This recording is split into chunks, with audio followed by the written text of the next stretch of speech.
Hi, welcome to Buffzone. We're back by popular demand.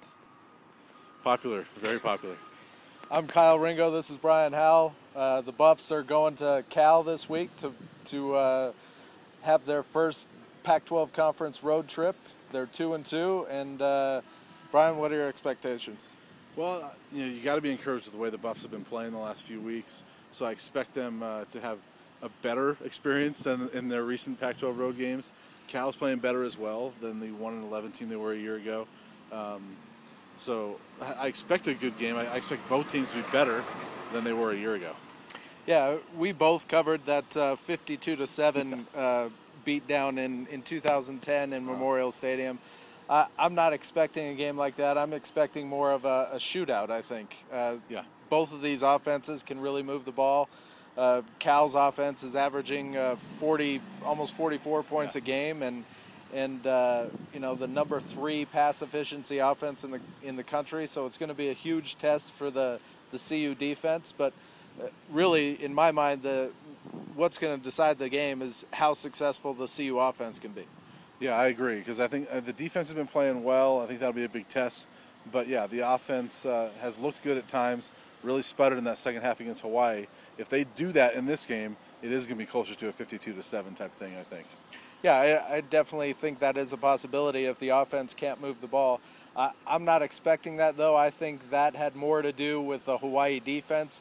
The Hawaii defense is good. I mean, in games against 3 different Pac-12 teams, that Hawaii defense allowed a total of 7 points to Washington, Oregon State, and Colorado. So it's not as if Colorado is the only team that had trouble, moving the ball in the second half. And for whatever reason, I mean, somebody should look into that. Right. That Hawaii defensive staff is doing an amazing job of adjusting at halftime, apparently, because that's pretty impressive stat to only give up 7 points to those teams in 6 quarters of football. If they can come out like that in the game, Hawaii might be an undefeated team. But yeah, I agree. I don't think it's going to be like that 52-7. I do think it'll be fairly high scoring. I think the Buffs have got a shot in this one. I don't think they'll win, but I think it's going to be close, and I think they'll have a chance in the fourth quarter. Yeah, and that would be refreshing to see.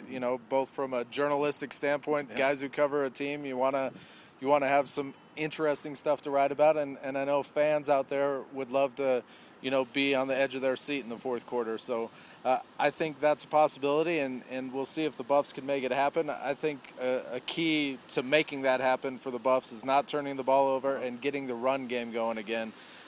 So maybe that'll take that Cal offense off the field for a few less possessions. Yeah, and I tell you, the thing I'm interested in seeing is the CU secondary has played pretty well the past couple of games. But yeah, Greg Henderson's playing amazing. Henderson's been amazing. I think Crawley's played well. Chidobe Awuzie has been playing very well. Tedrick Thompson, I think, has had a great year. But they haven't faced a throwing quarterback like Jared Goff yet. Right. And so that's what I'm interested to see is how they do against a throwing quarterback like that. Taylor Kelly was very good, but had that running threat. Probably not as good of a passer as Jared Goff. So that's where I'm interested to see where CU plays in that regard. Yeah, those guys could use some help from the linebackers, defensive front, getting some push and getting some pressure on Goff, and we'll see if that can happen. Derek McCartney's been pretty good at doing that so far, so maybe he can get another sack or 2 this weekend. Yeah, they're going to need it. All right, we'll come back next week. We'll discuss what happened in the Cal game, and we'll look forward to Oregon State.